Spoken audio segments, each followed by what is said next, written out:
Right, guys. So as Deepa is readying herself up with the deck, I would quickly take my time to introduce her. Deepa Rajagopal, and we fondly call her Deepa, is the director for education across Aussizz Group. She has over 8 years of experience in international education, and if I have to say Aussie's and international education is her passion, I won't be wrong. She has, in the last 8 years or so, she has helped, so many students, overcome lots of complexities and issues in their student visa. And Deepa firmly, she believes that, if we empower students with information, it's going to really make a difference in their life. So here we have Deepa. You guys are really lucky to have it straight from her. So without further ado, I'm going to welcome her on to the virtual stage. So Deepa, on to you. Yeah. Thank you. Thank you so much for the lovely introduction, Priyanka. I'm so excited to host this session because I know this topic like the back of my hand. I have been helping students to get the student visa for a very long time. So here we are going to discuss about GTE. Now, what is GTE? It is that miraculous document that is going to get your Deepa, student. can you get onto the slide view mode, please? Yes. Thank you. Right.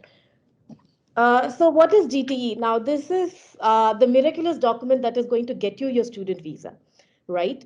Many people think that, okay, if I meet the academic requirements, if I meet my English language requirement, I'd be good for my student visa to be granted. But what is the most important document for a visa success, a student visa success, is actually this GTE.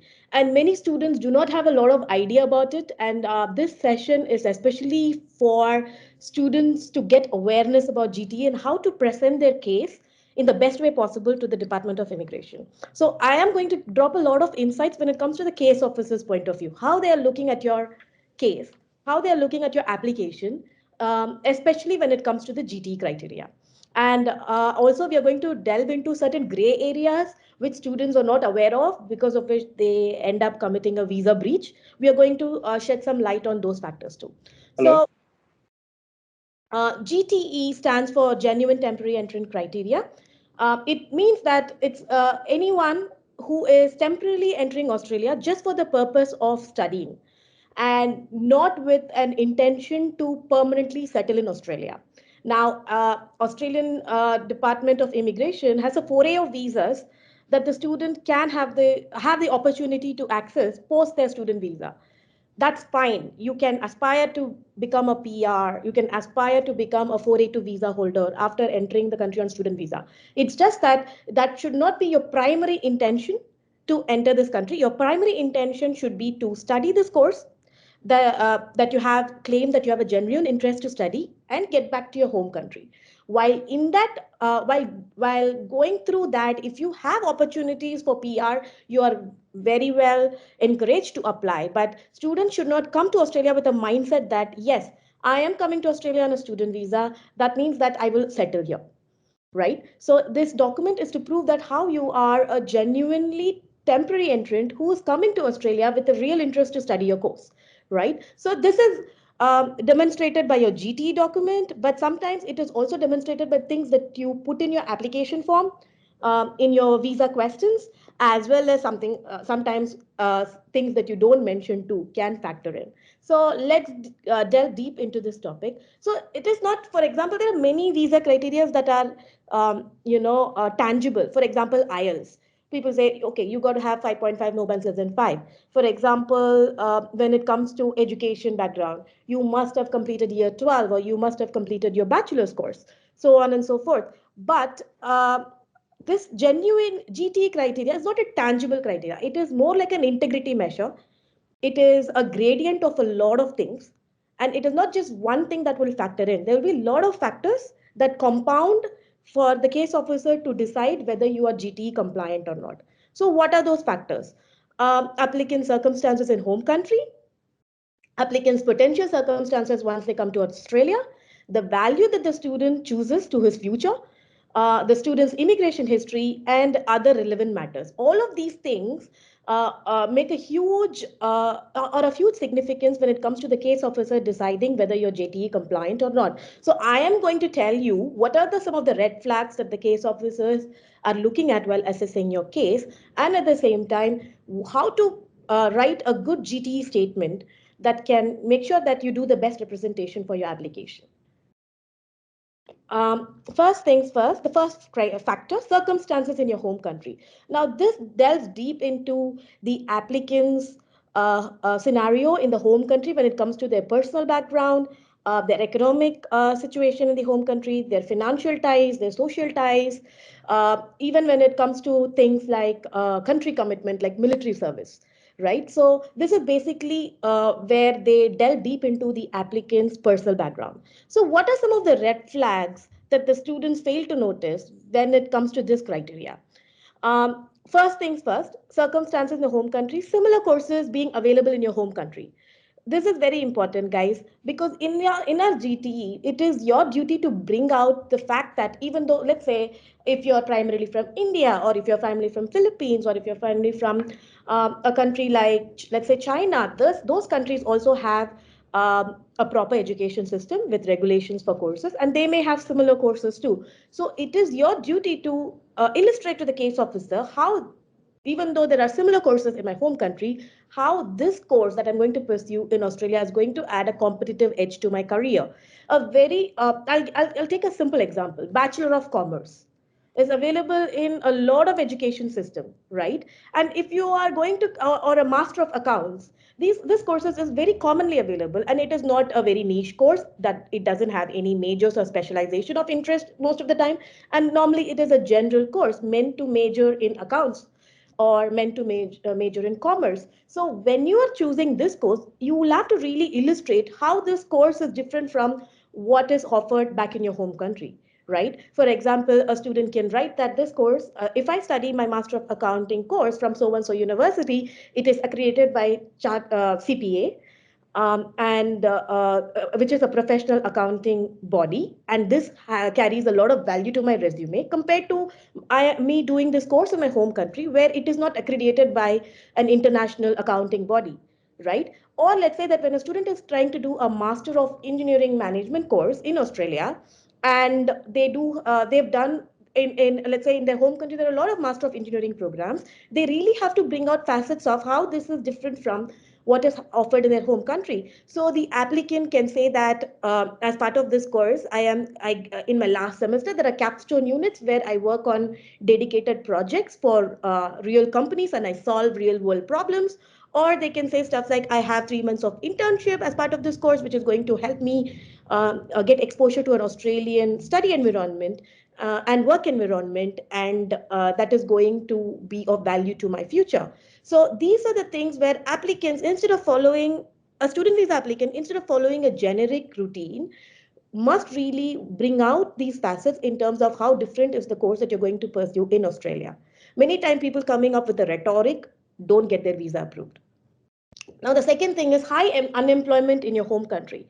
Of course, people from all over the world aspire to come to Australia as an international student. But if your country is undergoing an economic downturn, for example, an applicant from Venezuela at the moment would be considered a red flag, or that red flag doesn't mean that the application is rejected. It just means that it would be scrutinized. It will be scrutinized in depth. So, for example, an applicant from Venezuela may get a visa rejection, or their application being scrutinized more because they are coming from a country where there is an economic crash, right? Similarly, a country that is torn apart by war, or where there are not enough jobs, then that is a red flag. The department is going to investigate, are you trying to flee the circumstances in your home country and using student visa as a vehicle to do so? Right. And the next would be income much lower than the cost of living in Australia. Now, this is something that is very relevant to onshore students, students who are already here. Students who are here on student visa may have really good paying jobs because even the minimum wage in Australia is quite higher, and they may be earning a substantial amount here. And while they're applying for visa extension, Compared to the income that they are earning in Australia, their income from their home country may be very less. Maybe the student may have retired parents, right, where there is not enough money coming into the family. It looks like the student, while being in Australia, is earning more than their entire family combined who are in their home country, right? So an income also plays a huge role. It is looked upon as a red flag if the income is much lower than the cost of living in Australia. Military service commitments, for example, countries like South Korea, countries like Bangladesh, where students have mandatory military service commitments that they have to go through for at least 2 years, then the department does look at, is the student applying for student visa to not undergo those commitments. Political and geographical climates, as I said, war-torn countries, countries where there is famines or there's an economic crash, it really factors in when it comes to how the department is going to assess your application. Does it mean that it's a rejection? No, but you will have to write extensively in GTE to demonstrate to the case officer how you are a genuine student in spite of circumstances. Because as I said, just because it is you are figuring out in a negative way in one criteria doesn't mean that we will get a rejection. It is more like a holistic measure of how all of these factors uh, look when it comes to the case officer assessing your application. This one, minimum family ties back home.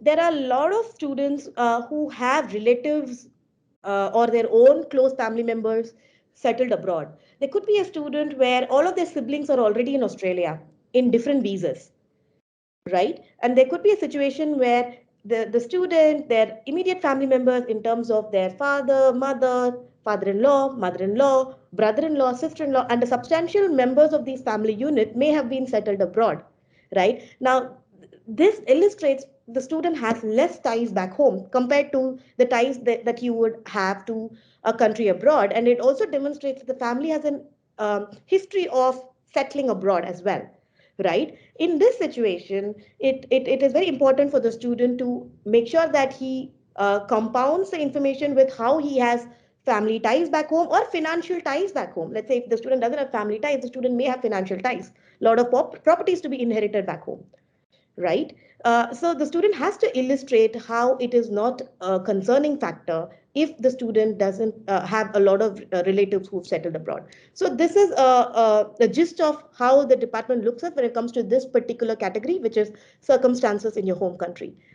Uh, the next is potential circumstances in Australia. This is very relevant for students who are already onshore and who are applying for student visa extension, right? So this is where they look at what is incentivizing the applicant to remain in Australia compared to leaving to their home country, right? And certain things that are looked up as red flags include family members with unfavorable immigration history. If there is a student who has already had a family member who had breached a visa condition, who has had a visa refusal, a visa cancelled, a deportation issue, whatever it may be, then it sets a precedent, although unfair it may be, and it is considered as a negative thing, right?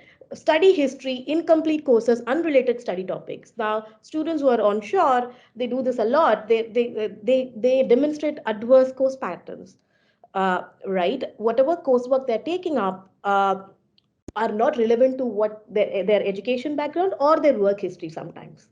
And they could also demonstrate things where earlier the student may have studied IT, then the student would have studied management, and now the student is studying marketing, or sometimes highly divergent courses like social work. It is not that you cannot do it, but you should demonstrate to the case officer how you are experiencing, how what made you choose this course, is if it's something that you are pursuing um, um, as a new thing, as a new career, as a new course option you want to explore. You really have to demonstrate to the case officer in terms of how well you've understood this unit, the units you're going to study, and how it is going to favor you when you return back to your home country as well in terms of your employment opportunities. Staying inside Australia for long periods. Many times we also see this where students onshore, they would have collectively spent 5 to 6 years in Australia, but they wouldn't have gone back to their home country enough, right?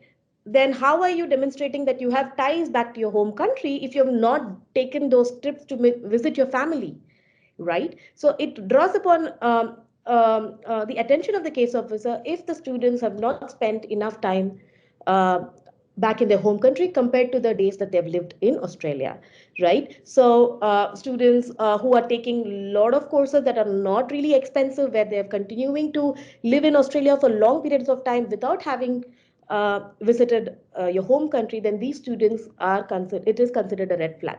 But students have to explain why they didn't go. They can demonstrate that because of COVID scenario I didn't go, or because I'm taking a lot of vocational courses and the gap, and I do not get a lot of holiday breaks in between my courses to go. The students have to give compounding answers for any of the negative traits that is evident in their application. And experts like Aussizz Group can help you with that. Insufficient knowledge about Australia and the course. This is very, very important because we see rejections based on this a lot, and it is really heartbreaking because the students who are mainly applying from offshore, they have good English, they have good academics, they've done everything well, their financial documents are all sorted, but you get a GTE rejection, which is very generic, where the case officer says that I don't see the student is a genuine temporary entrant because they have not demonstrated to my satisfaction that they are a genuine temporary entrant. And mostly it boils down to the kind of information that they give in their statement of purpose, where it tends to be generic instead of reading like a personalized statement on why they chose Australia and why the course. The student should compare and analyze because it is a huge life changing decision, right? As an international student, you choosing, there are 91 countries in the world. Why did you choose Australia? Right? And there are myriads of courses. There are 25,000 courses in Australia. Then why did you choose this course?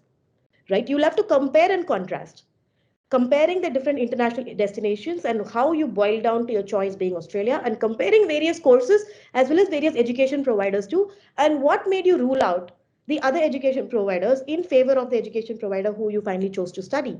And students, they think that, okay, I do not have to do this detailed research, and they will simply write, I chose Australia because it's multicultural. I chose Australia because it has great living conditions. I chose Australia because it has a lot of ranked universities, right? But that, if because those are information that are available online about Australia, but students do end up in trap where it becomes quite generic. In fact, every statement could read the same, right? So I always encourage all of our students to dig deep and really identify the reasons why they chose this country as well as this course, so that they don't give a chance for visa rejection just because it is a rhetoric, it looks just like the 100 other statements that the students submit, right?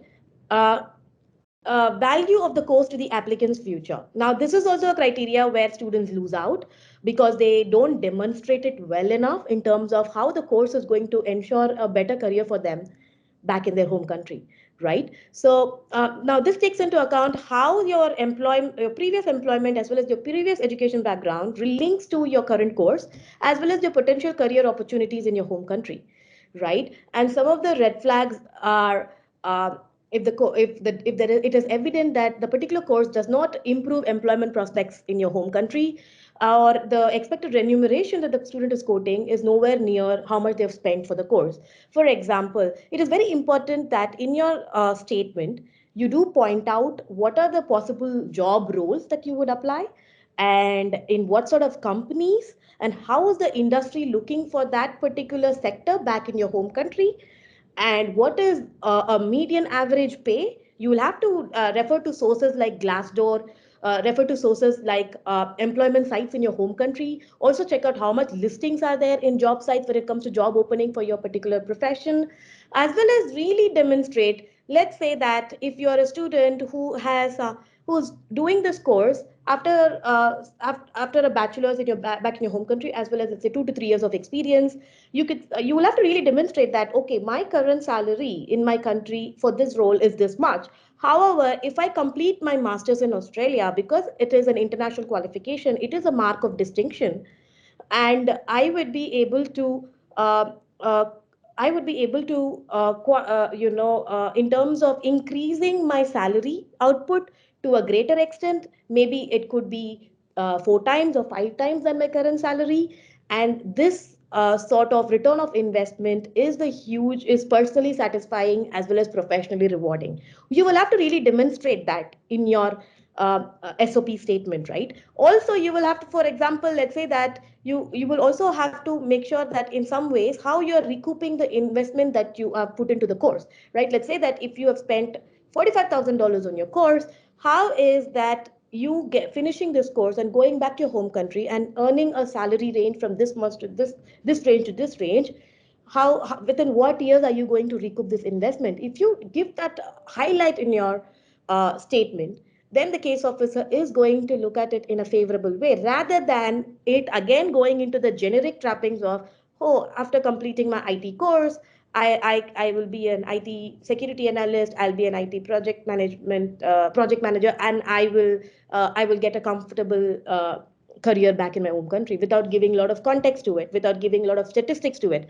I encourage students to add appendix section where they actually give references to the research that they did. I encourage students to quote real stats. I encourage students to also look at real HR recruitment sites like in your home country, like maybe Naukri.com, Glassdoor as a global portal, to really look at how is this career going to how is this career is it in demand, what's the scope of my of this career back in my home country. A lot of students do these mistakes too. For example, they may write that I am studying a social work course, I am studying a nursing course, and as a social worker I will be able to earn this much back in my home country. Now possibly it could not be true, because maybe in a lot of countries, especially in the subcontinent countries, social workers normally work for NGOs. They don't earn a lot of money, right? Unless you demonstrate well enough how you're doing it for your personal satisfaction, then your intention for doing this course is called upon.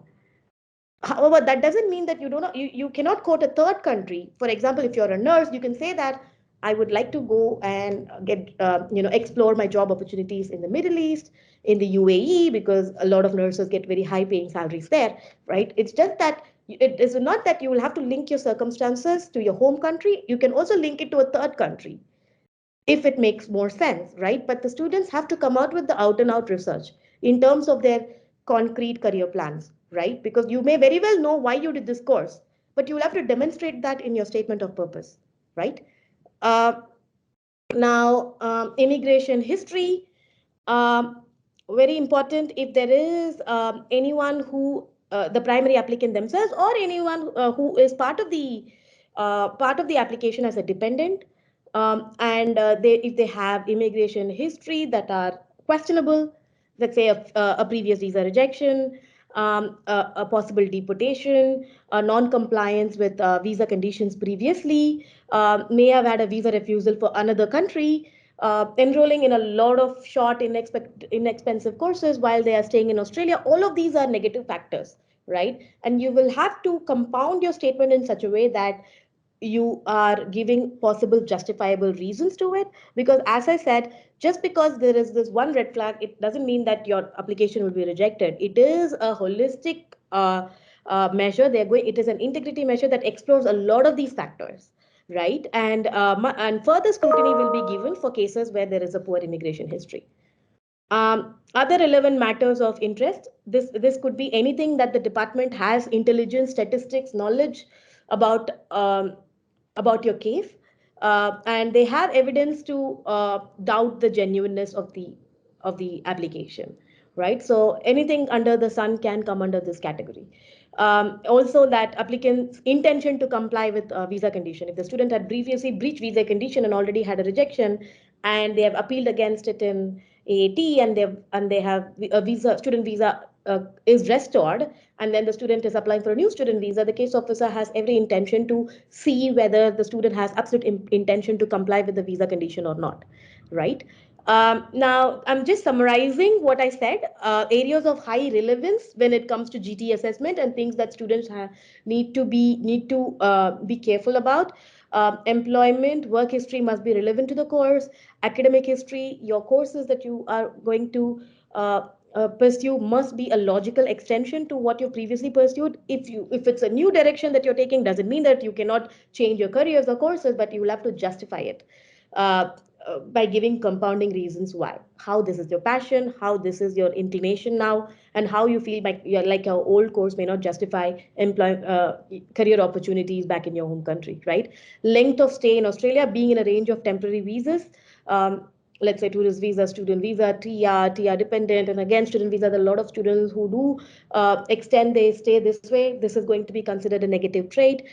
Families and social ties. Whether do they have a strong intention to stay in Australia compared to strong incentive to return to their home country. Contrived relationships where there is a pattern where there is a first there was a primary applicant and he had a visa rejection, had to go back, and now they are a dependent. In that case, that doesn't mean that they are objectively saying this the student is non-genuine.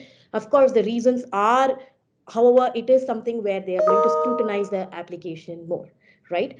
Travel history, as I said, not spent enough time in the home country. Long-term visas. Um, this is when the applicant has a simultaneous work visa application going on. There are a lot of students onshore. They may have applied for their PR and at the same time they're applying for the student visa too. So that doesn't mean that the applicant has every intention to stay in this country. They're not looking at it that way, but they're just going to scrutinize more past visa applications or refusals. So these are the areas where the students really need to be careful about. And as I said, the GTE document structure, my advice to students is to write a personal statement. Um, do not rely on an authorized recipient or an agent to write your statement of purpose. The key is to really make a personalized submission about your journey and what has led you to study in Australia, right? It should be based on thorough research. As I said, do add an appendix section if needed. Do add. Let's say if you are really saying that I'm doing a Master of Business Administration so that I can run my own business, do submit a business plan then. It could be for 3 or 4 pages, but it really shows your interest on how you have thought about it very clearly before doing this course. Or if you have a family business and you want to manage your family business, do submit your business plan when it comes to your family business, as well as the business registration documents and all of those things, because then that is going to compound the fact that yes, you have true reasons to study this course, right? Personal information, family background, academic background, do bring out achievements. If you have had scored stellar grades, if you have done an internship somewhere, do bring it out in your in your statement. Employment background, it is considered favorable if the student is has employment background relevant to their course in Australia or even in their home country, uh, and the relevance to the course to the background that they come from, and why Australia, why this education provider, why the course. Compare and analyze and present a neatly dissected document that really illustrates why do you want to do this course and in this country. Value of the course to the career prospects, as I said, quote real jobs from real sources with real salary ranges, as well as the how the industry is back in your home country. So if you're a student from Pakistan and you say that after doing my automobile certificate 4 in automobile mechanical diagnosis, I'll go back to my country and I'll be part of the manufacturing division. Before writing the statement, do look at whether, as a home country, do they manufacture, do they have factories? Do they really manufacture vehicles or do they import? Right? So before writing a statement, open your eyes in terms of what is really happening, right? Availability of the course, similar course in your home country. As I said, compare and contrast. Financial ties, family ties, social ties.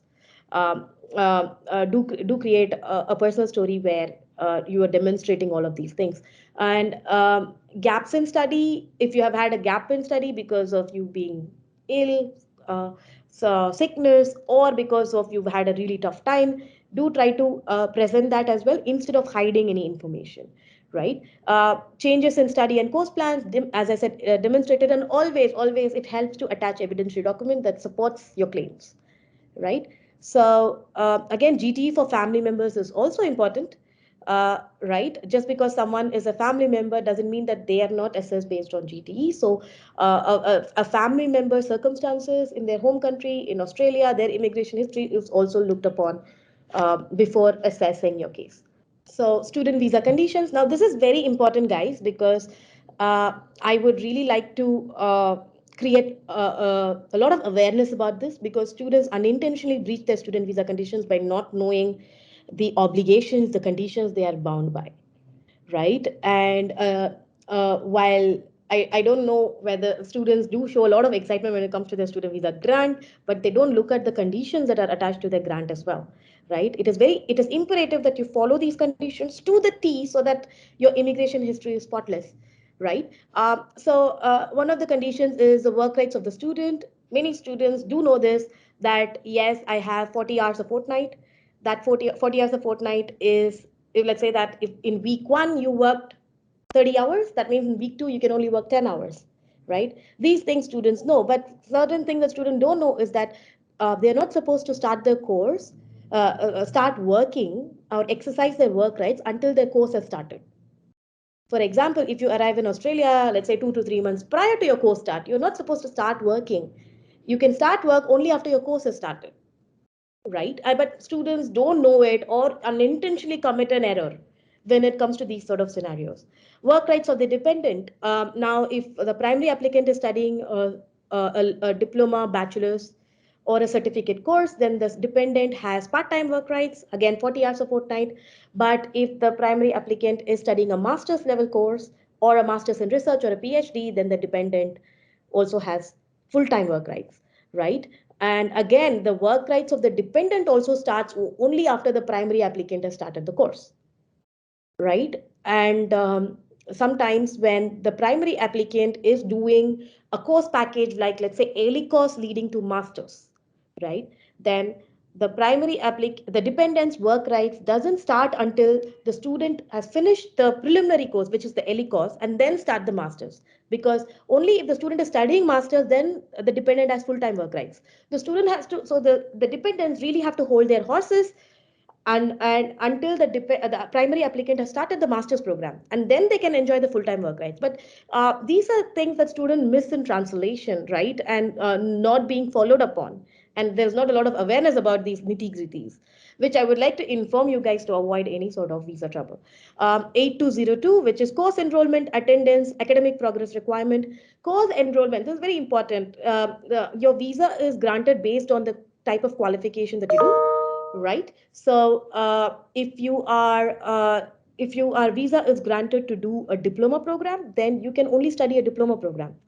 If your visa is granted to do a master's level program, which is a level 9 program, then you should only study a level 9 program. If you are downgrading, if you're studying a different course, other than for the course that your visa is granted, then you will have to apply for a new visa and get the department's permission and then start the course. Coming and studying on a master's course visa and then studying a lower level program needs your breaching condition. Attendance requirement. Universities may have attendance requirement. You must attend 80% minimum of your attendance. Some courses are progress based as long as you submit your assessments on time. So whatever it may be, the pattern of the education provider, you must make sure that you achieve enough academic progress, enough attendance, so that you're not reported for breach of visa condition. Your primary role here is to study, right? And that is why you came on a student visa. So students sometimes forget this and get caught up in work or whatever it is, but and they end up with visa refusal sometimes. So students really have to look into this criteria very closely. 8501, maintain health insurance. I strongly recommend, if you are a single applicant, then you can get a single cover. But if you're a couple or a family, get the adequate cover, which is a couple cover or a family cover, to ensure that the entire family unit is covered. 8516, which is continue to satisfy the primary grant criteria, whatever the criteria based on which the visa was granted, you must continue to abide by it. For example, you showed financial documents as part of your student visa, then you must continue to maintain those finances. You cannot say, I do not have money after coming to Australia to actually to pay for my course, because you did declare that I do have for the entire duration of stay. Many students do show documents for 1 year, but you did declare in your student visa application that you do have money for the entire duration of stay. And so claiming that we don't have money anymore is non-compliant. These are 8517, 8518, school age dependence. If there is a child as part of the student visa who is above 5 or above, then they must be schooled in Australia too, right? So they will need their own school admissions, and you will need to provide a certificate of enrollment for school age dependents too. Welfare arrangement for minor. If there is a student who's under 18, then we must make sure that there is a guardian, there is a homestay arrangement, or there is a nominated relative in Australia who's taking care of the student. And other 8533 students don't do this, notifying your education provider of your change of address and contact info. It is part of your visa condition. I urge every student to keep their education provider informed of their whereabouts. The next session, I hand it over to Priyanka, and Priyanka will introduce the next presenter. I'm just going to stop presenting. Thank you, Deepa. That was quite informative indeed. So I will now like to call upon Navjot. So Navjot is a registered migration agent here at Aussizz Group in Melbourne, and he is highly skilled in immigration law and practice, and he has he's worked across a wide range of visa categories, and his passion is to help international students and migrant aspirants achieve the best possible migration outcome. So I would invite Navjot to now take over the session and take us to the rest of the session today. Navjot, would you like to share your slides, Navjot? Thank you. Yes, thank you, Priyanka. Thank you for that introduction, and thank you, Deepa, for giving us detailed information on this as well. I'll just come on to my slide. So Deepa has covered most of the information at the start. So I'll be going over the frequently asked questions what students or other temporary visa holders have in mind whenever they're applying for a student visa or whenever they are applying for another visa. So most of the questions, these are very general questions, so I'll try to cover everything. But if we do miss something, feel free to give us leave a comment, and we'll try to answer those questions as well. So for us to get started, so first of all, the question we have is what are the times when my course is considered out of session where I can work full time?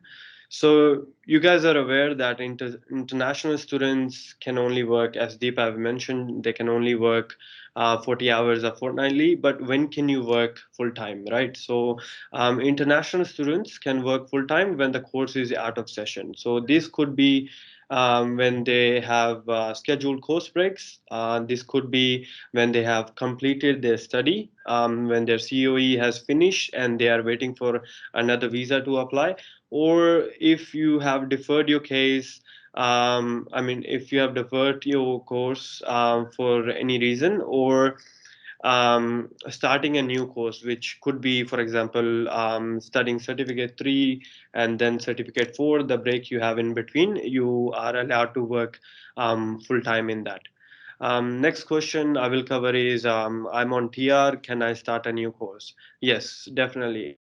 So students can explore other alternative options for their future pathways as well. So they can use their time on TR, which is usually given either for 2 years or 1.5 years, depending on what they have studied. And they can opt for another vocational courses. They can do, for example, nursing. They can do another trade course.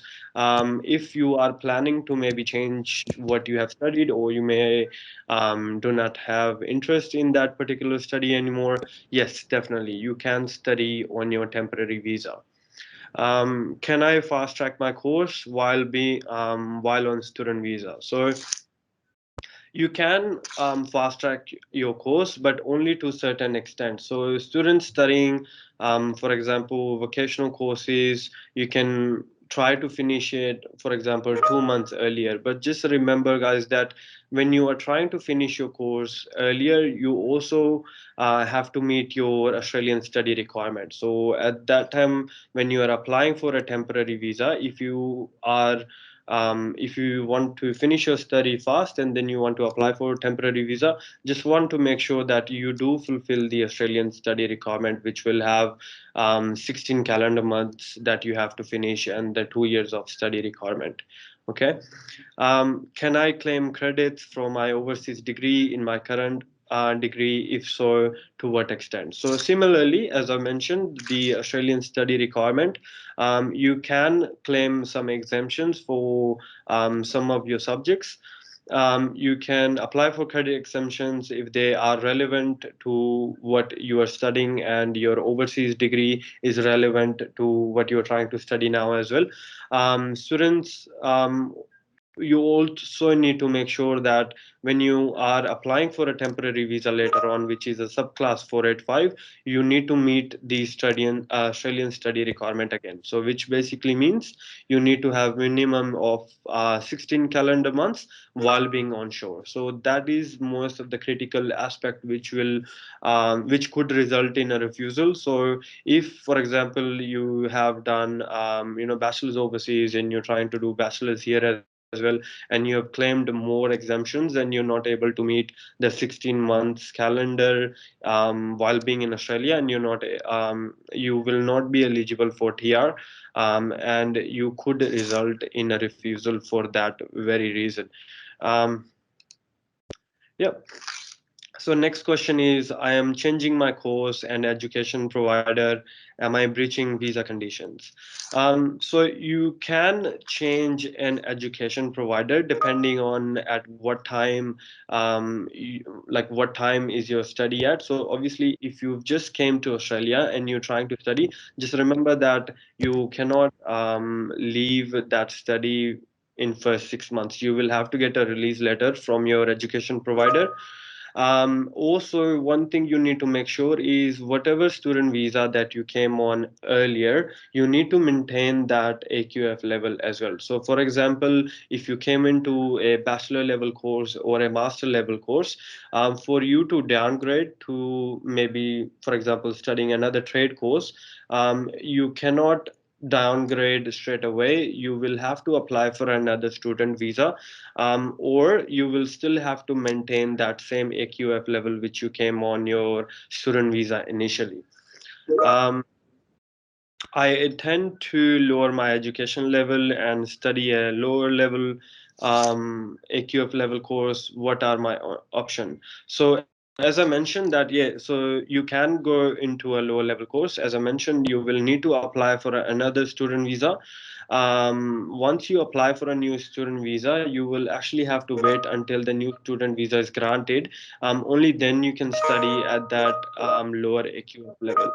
If you are studying, if your visa was granted on bachelor level course and you have dropped your AQF level, you will be breaching your visa condition. So a lot of people do not understand about the conditions, but I'm very happy that Deepa has provided a very detailed information regarding that.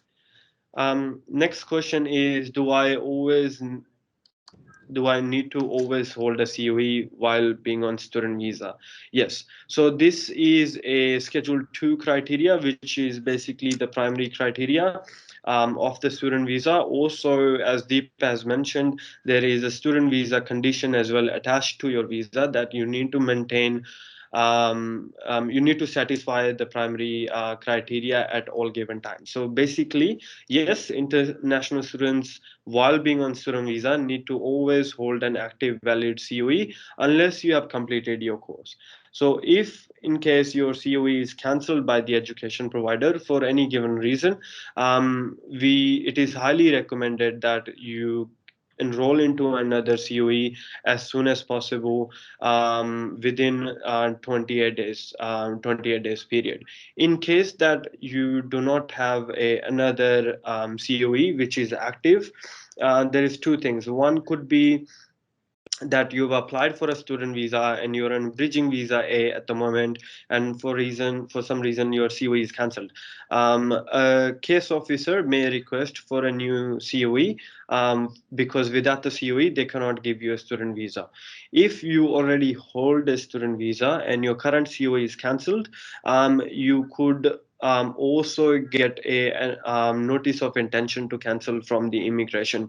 So they will send us that notice, basically asking you about your comment, what were the reasons that you're not enrolled in, and you have a very limited time to reply to the immigration as well regarding that. So it is obviously always recommended that you do have a valid COE. If you don't have valid COE, then that can create a lot of problems depending on whether your student visa is granted or your student visa is not granted at the moment. Um, Yep. So the next question is, I've completed my current course. How soon do I have to start my next course on while being on a student visa? So basically a gap between two studies cannot be more than 60 days. So an exception is made to this rule if your course is ending and your student visa is also expiring. Yes, then you can apply for a new student visa with a new valid COE. In that case, that should be okay. Um, for example, it could happen for people who are finishing their study around October, November time, and the next available intake for their study could be in February, March. So in that cases, yeah, it should be it should be okay. But again, it depends on the student visa whether you are currently on at that time or not. Okay. Um, I have gap in my COE beyond the acceptable limits. What are my options? So extended course gaps may lead to visa cancellation or questions being raised when seeking a further student visa extension. Student having a gap in COE may enroll in a student course like a smart course to fill that gap. The course can be in any sector. It could be a short vocational course, it could be a LE course as well to improve their English. So as I mentioned that you do need to have the COE active the whole time. If it's not, you need to find alternative ways to fulfill that gap. If you're not fulfilling that gap, then yes, then the immigration can definitely raise questions even on that student visa, or when you're applying for an additional student visa, for example a student extension, that will be highly considered when you're applying for the GTE, or when you're submitting your GTE, you will have to give detailed information on that particular gap and what was the reasons behind it. Am I allowed to take break from studies while studying on a student visa? Um, you can take a gap by officially requesting your education provider in writing to defer your case, defer your course. What happened in past financial year or this year is because of COVID, not many people were able to study at the same time, and they were taking a lot of breaks. But it is allowed to take some breaks, but your reasons for taking that break for that particular gap must be very genuine. So if you do have genuine reasons to seek deferment, you must provide supporting evidence for this request. Only then it will be approved in that way. Student visas, um, students having a difficult time progressing in course due to physical or psychological health issues can request their education provider, and then they will have to obviously get the defer and start their study later on. Yep. So next question is, so this is more relating to transitioning from one visa to another. So a lot of students who have finished their temporary visa, they could be applying for a student visa, or a student visa holder would could be applying for another student visa, or they could be applying for a permanent residence. I will go over some of the bridging visa periods, like what will be your work rights. I'll give you some examples. However, if I do not cover something, feel free to leave a comment. I'll be able to look into that as well. So when I'm when I'm saying temporary visas could say tourist visa, could be subclass 485, or your employer sponsored visas. And when I'm talking about permanent residence or permanent visas, it's talking about subclass 189, 190, or 491, or a partner visa. So there are two rules that I will go through. First one is When student is transitioning from one temporary visa to another, the work rights of the visa that the person is currently holding applies to that bridging visa. So in other words, basically whatever conditions that you have on your current visa will go forward to the visa that you have applied, the associated visa that you get, which is a bridging visa A. You will have those same conditions attached to that. So an example could be a, let's say, subclass 485 going to a student visa. So in that time, you can work full time during your bridging visa period, even though your course has commenced. So because you were on a subclass 485, you had full working rights, and you're currently on bridging visa A, you have full work rights. You can work more than 40 hours a week until your student visa is granted. Once your student visa is granted, then new conditions will apply to you, which will have the same the work condition that applies to you, which will go back to again 40 hours a fortnight. Another example could be tourist visa to student visa. In that case, because tourist visa doesn't have any work rights, you cannot work on your bridging visa until your student visa is granted.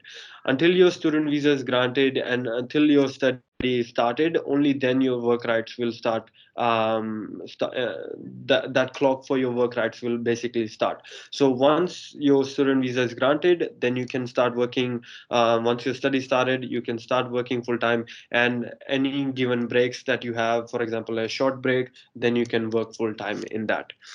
um, Another case it could be would be a student dependent going to a student visa.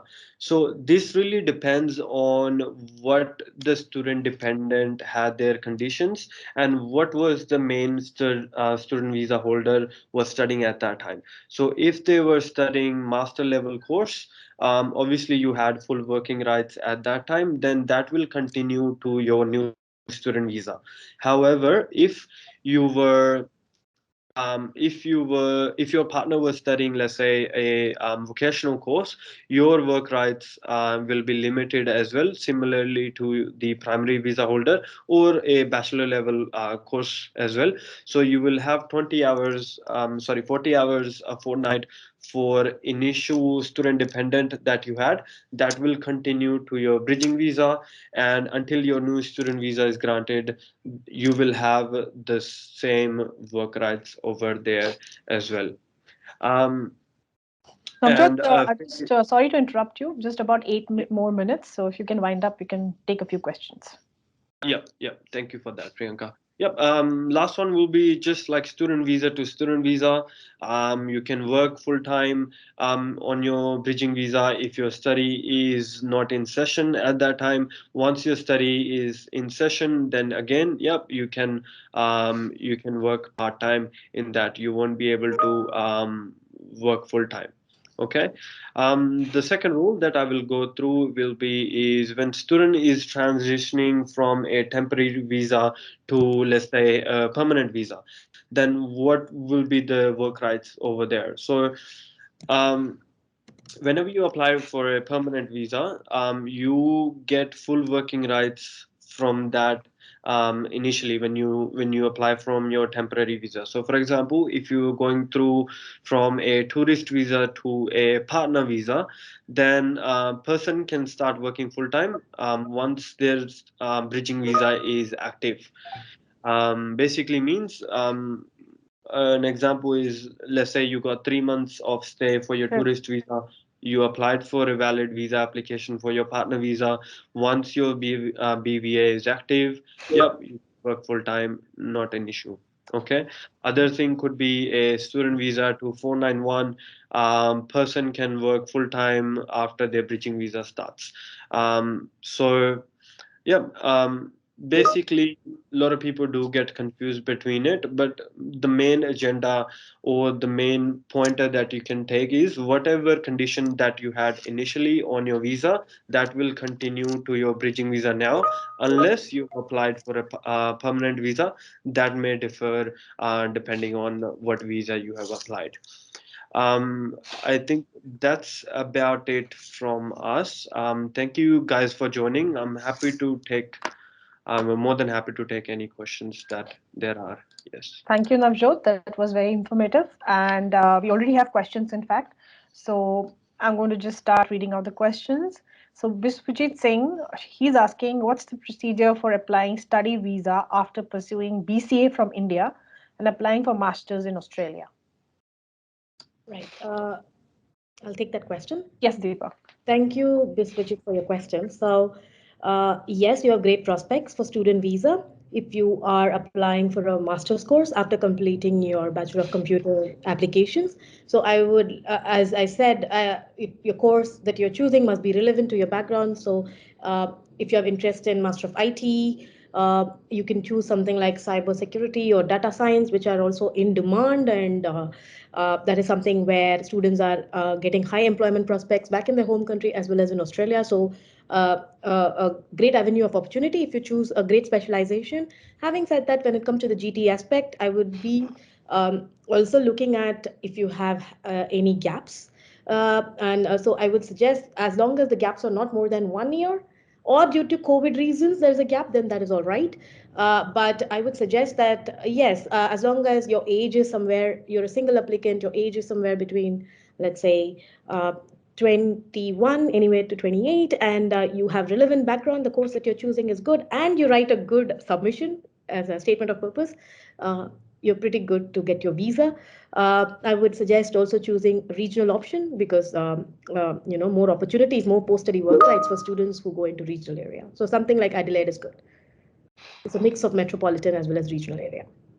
Thank you, Deepa. I hope it has answered the question. So we have two questions from Roopdeep Kaur. I will just read it out. For 485 visa, do we need to provide police clearance from India and Australia or only Australia? That's question number one. And number two is, what is the student visa processing time for PhD students onshore? Right. Yeah, do you want to take that question about TR? Yeah, Navjot. Yeah. Sorry, yeah, I'll take the subclass 485 question, and you can take the other one, Deepa. Yep. So with your subclass 485, you only require to provide Australian police check. You do not require to submit Indian police check unless or overseas police check unless the case officer asks for some reason. Yes, then definitely. But as part of your 485 application, you need to have already submitted your request for your police clearance. You cannot do that after. It is at the time of application criteria.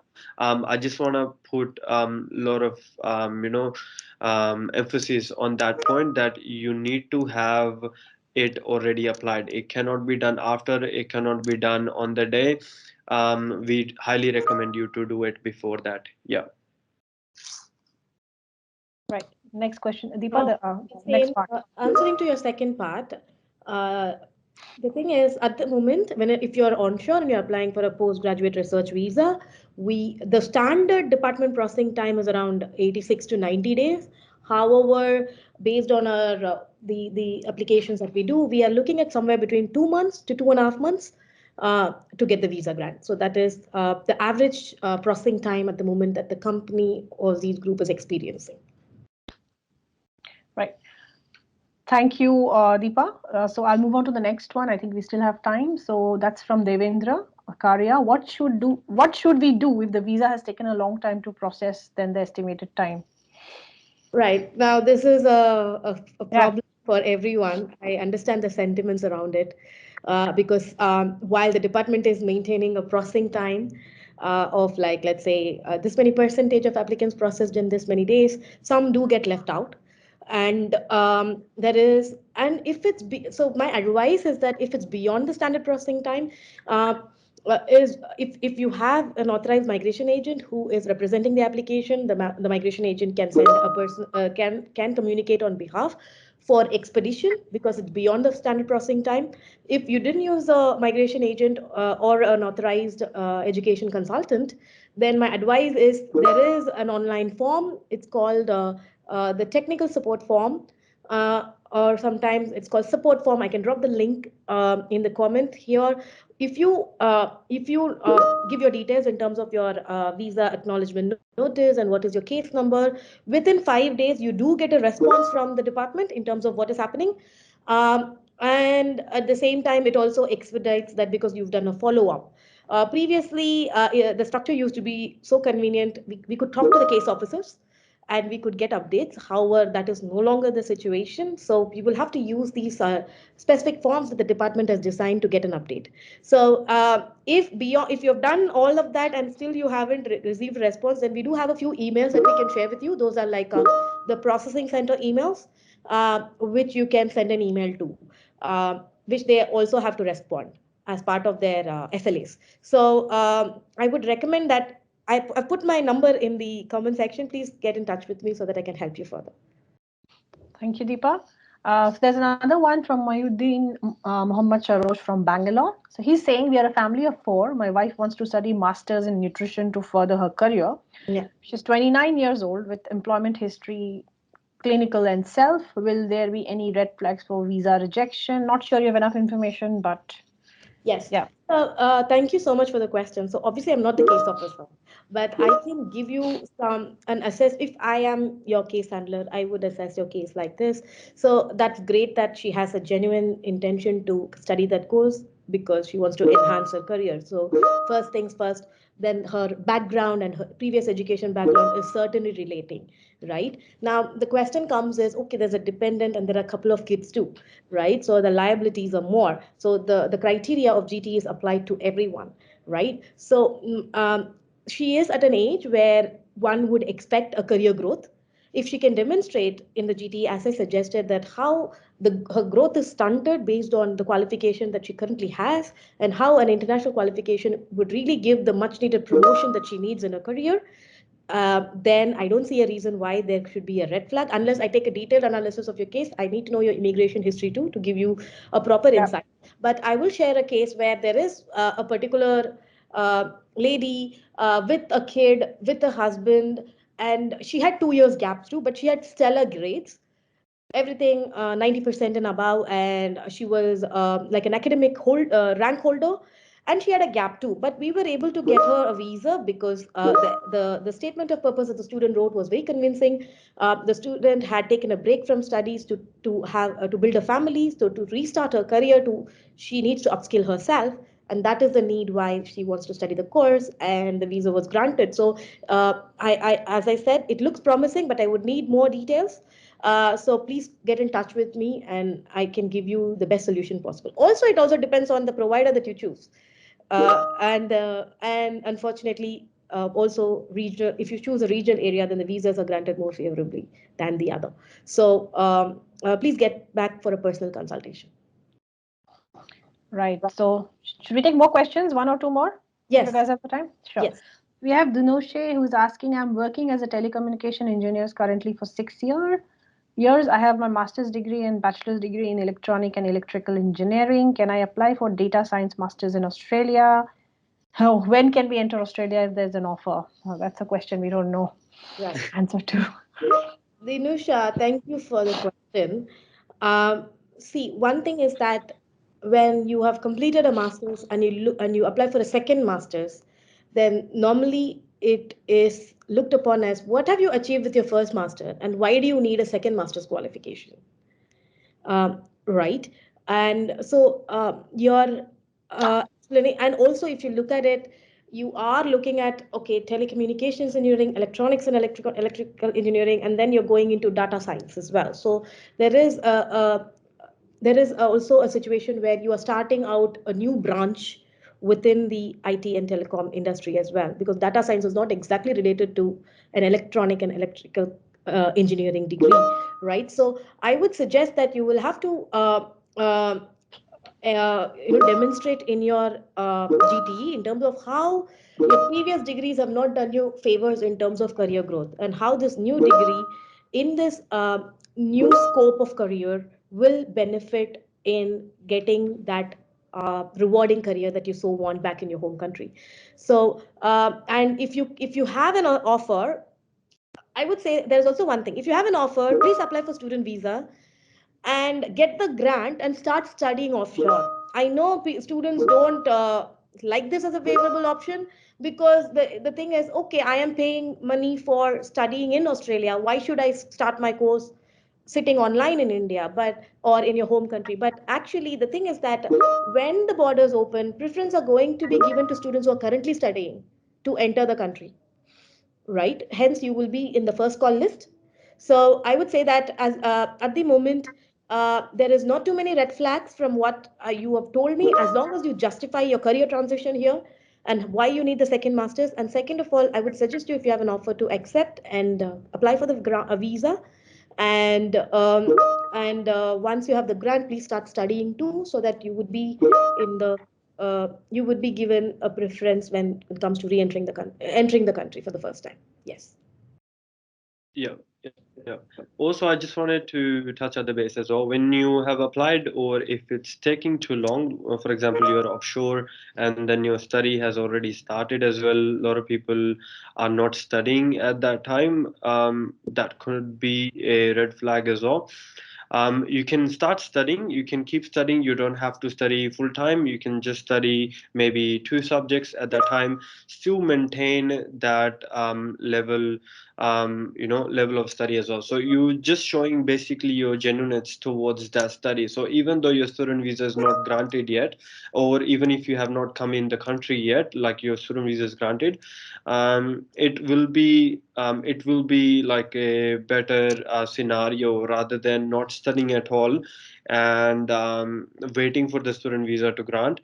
And at that time, when the case officer is assessing, it could take them, let's say, 7 8 months or even more. You will have higher chances of that, visa grant as well. Also, when you're applying for, let's say, another visa, let's say a subclass 485, people studying offshore, they do come under concession period at the moment due to COVID, so they can be to maintain that Australian study requirement, it can give them an exemption around that time as well. Yeah. Priyanka, you're on mute.